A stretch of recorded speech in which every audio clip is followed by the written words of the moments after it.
Bonjour, ravi de vous retrouver aujourd'hui sur la chaîne Aura Hypnose. Je suis le docteur Régis Dumas. Aujourd'hui, nous vous proposons une séance du docteur Chantal Mélis, qui est médecin généraliste dans l'Allier. Elle nous propose une séance qui peut être un peu comme le bilan de ce confinement, sa sortie. Qu'est-ce qui est en nous, là, maintenant ? Comment allons-nous faire avec toutes les émotions qui nous ont traversées pendant cette période? Chantal Mélis est très inspirée de François Roustan, avec qui elle a eu l'honneur, la chance, l'opportunité de faire son mémoire d'hypnose. Et elle parle de cette phrase qui pour elle est de circonstance. Laisse ta souffrance prendre sa place. Laisse ta souffrance prendre sa place, quelle que soit la couleur des émotions qui sont présentes en toi maintenant. Quel que soit ton agacement, quelle que soit ta colère, quel que soit le sentiment d'isolement que tu peux ressentir là maintenant, quelle que soit l'inquiétude qui est la tienne, quel que soit ton chagrin, peut-être d'avoir perdu un être très cher, laisse ta souffrance prendre sa place. Chantal vous propose cette très belle séance que vous pourrez faire dans un moment tranquille, avec vous, en toute bienveillance. Je vous souhaite une très belle pratique, une belle journée. À tout bientôt. Je me propose aujourd'hui de partager avec vous ces quelques notes qui m'ont aidé et qui m'ont aidé à aider. Alors installez-vous au mieux de votre confort et laissez se fermer les yeux si besoin est. Existe-t-il un seul être humain qui n'ait dû affronter la souffrance? Non, bien sûr, quelle question. Mais existe-t-il un chemin qui indique la meilleure attitude face à cette souffrance inéluctable? Et comment nous positionner afin que les tourments subis aujourd'hui se trouvent allégés et au mieux transformés?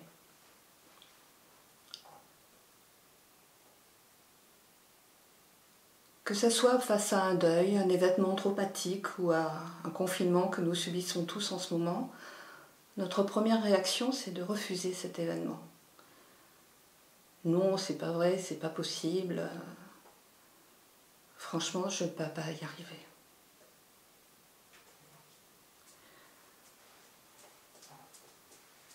Alors nous repoussons, nous nous cabrons, nous renions, nous refusons.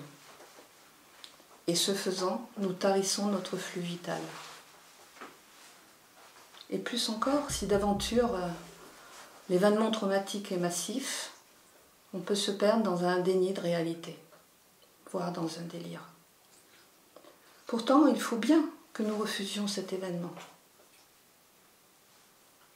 Sa négation même, c'est notre seul moyen d'en dessiner les contours, de l'authentifier, de lui donner corps et de retarder l'heure de la souffrance qu'il suscite. C'est exactement l'inverse d'une concession à la faiblesse. Refuser l'événement, c'est mieux l'accepter en fait. Refuser le fait, c'est le reconnaître. Alors accepter, pourquoi devrions-nous accepter l'inacceptable? Pourquoi devrions-nous supporter l'insupportable? En vertu de quelle distorsion devrais-je m'obliger à trouver bon ce qui m'ennuie? En raison de quel mensonge me contraindrais-je à prendre ce mal dont je ne veux pas? Vers quel tour de passe-passe me situer en dehors de l'événement comme s'il n'avait pas eu lieu? Me demander d'accepter tout cela, de l'oublier à ce moment premier, c'est me condamner à enfouir mes peines et mes douleurs dans les plus secrets replis de mon être.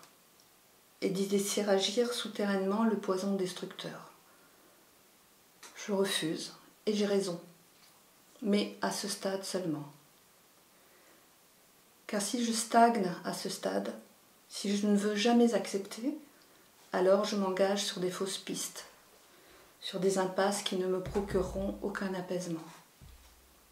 Chercher des responsables à la souffrance, blâmer la société, le ciel, le destin ou moi-même, me révolter contre l'injustice du sort, camper ma position à l'extérieur de l'événement, c'est laisser sa place sans contrôle à l'expansion de la souffrance partout dans ma vie. Alors vers où me tourner? La lumière naît de la transformation de notre rapport à l'événement douloureux. C'est aussi simple et subtil que ça. Car vouloir en revanche comprendre une situation qui n'est plus, c'est une perte de temps.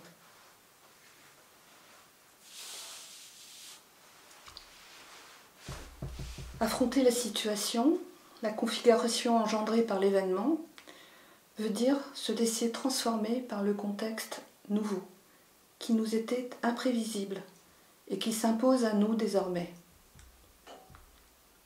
Se mouler peu à peu à l'intérieur des nouvelles relations, réoccuper l'espace, se réapproprier par notre présence blessée les lieux de l'irrémédiable absence.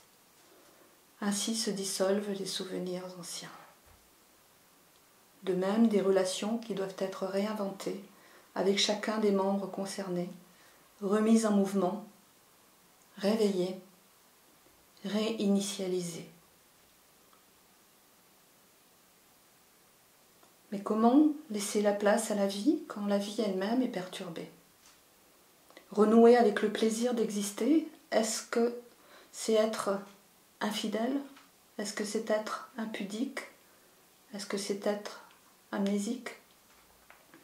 Pour garder intact souvenir et présence, n'y a-t-il que tristesse, enfermement, addiction, mutilation, violence?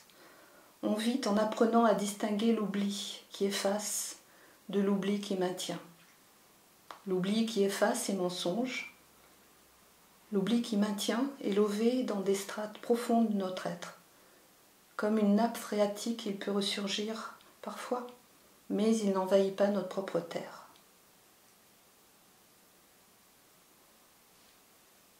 Celui qui n'a pas souffert, dit l'Ecclésiaste, que sait-il? Alors de quel savoir et de quelle souffrance parle-t-on? Dans la vie humaine, souffrir en fonction du mode de relation que nous entretenons avec les êtres, avec les choses, ou nous-mêmes, peut nous conférer un savoir spécifique de et sur l'être humain, un savoir en acte, qui se crée, qui se module, qui se transforme par osmose avec toutes les relations. Ce n'est pas un théorème mathématique, ce n'est pas une pensée philosophique, c'est un savoir ressenti, qui se modifie et qui nous rend plus humains. La souffrance nous fait perdre quelque chose de notre maîtrise. Tout glisser bien sur les rails de nos habitudes et notre train déraille. En perte de contrôle, de repères, ébranlés, nous vacillons.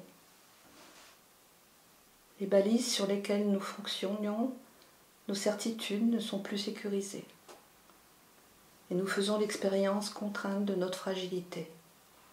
Plus humains, plus à notre place, en recherche d'harmonie avec l'univers, tels des milliards d'étoiles qui peuplent des milliards de galaxies.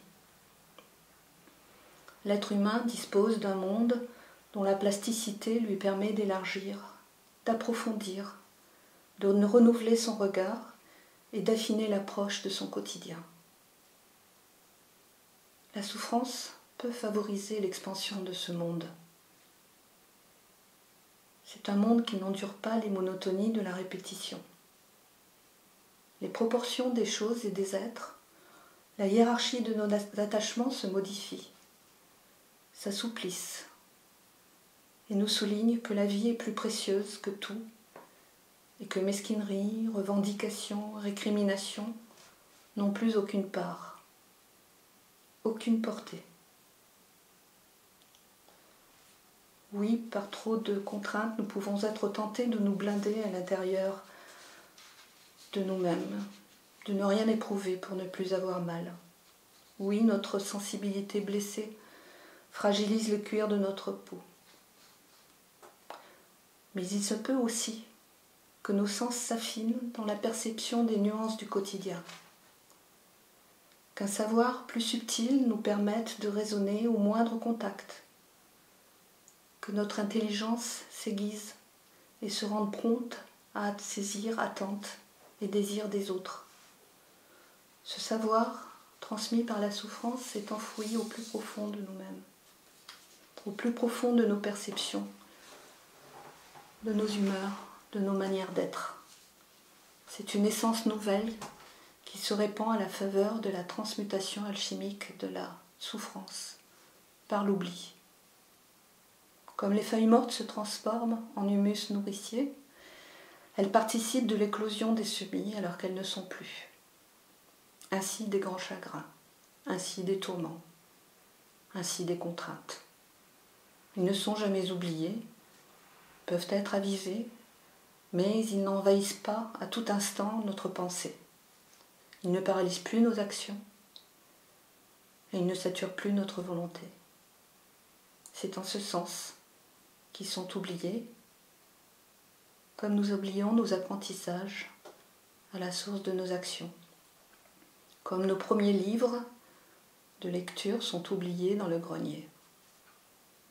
Alors, le tourment qui nous assaillait et la peine qui nous inhibait devient l'onguent précieux qui épanouit notre humanité. Attention à soi-même, sérénité par rapport à demain et silence pour laisser s'épanouir notre humanité. Alors soyons attentifs à nous-mêmes, soyons sereins pour que la gangue de notre angoisse puisse se desserrer, sereins par rapport aux possibilités de renouveau, et silencieux. C'est dans le silence que se réveillent les possibilités de demain. Bonne journée à tous.